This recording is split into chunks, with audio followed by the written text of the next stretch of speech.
In this lesson, we will cover unboxing and assembly of the FC9000. The first step is to unbox the stand, which is in a separate box. Let's open up the stand box, remove all the contents, and set them aside. Next, take the contents you just removed and unpack everything. Once unpacked, lay the items in an organized manner on a carpeted floor. Next, open the main box and remove the stock roller bars. Pull out the box that contains the crossmember. When pulling it out, you'll notice there is a smaller box attached to the crossmember box.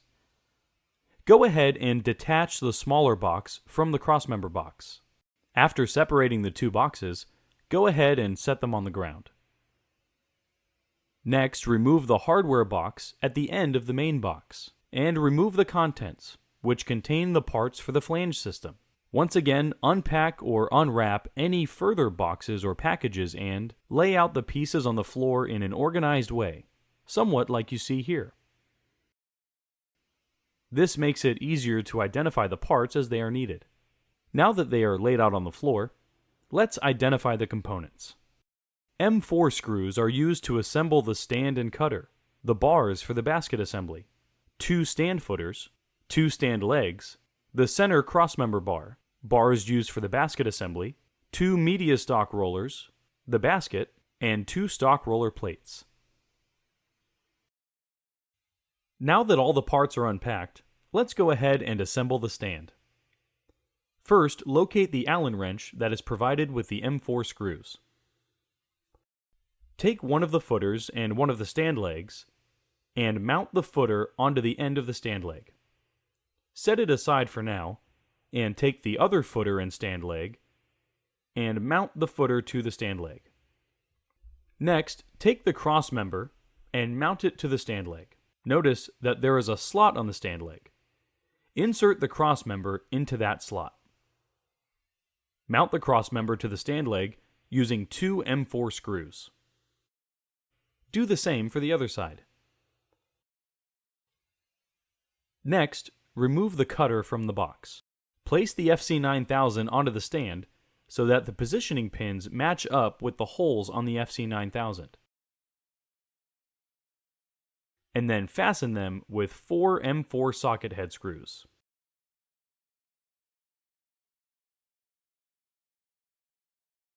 Next, locate the media stalker plates.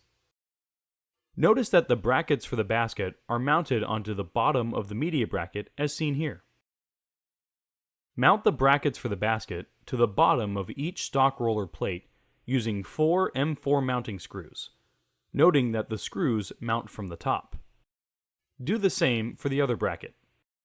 Mount the 2 media stalker plates with the attached brackets to the inside of each stand leg on the underside of the cutter with 2 M4 screws.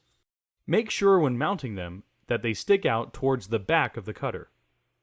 Go ahead and place the roller bars onto the stock roller plates, and then place the flange rings onto each end of the back roller bar.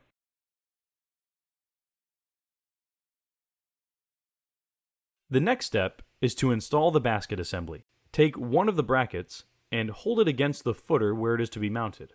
While tightly holding the bracket with one hand, lean the bar toward the stand leg. If it touches, then it is not the right one. Grab the other bracket and repeat this action. What you're looking for is for the bar to be restricted from touching the stand leg.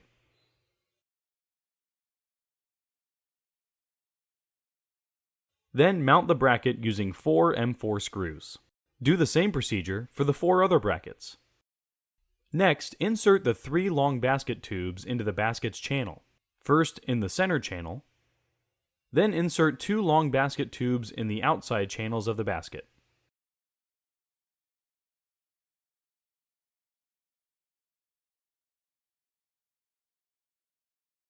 Grab the bars of the basket and take the center bar and place it on the brackets that were installed beneath the stock roller bar brackets. Next, take the outside bars and insert them into the installed bar brackets. Take note of the pin and hole configuration.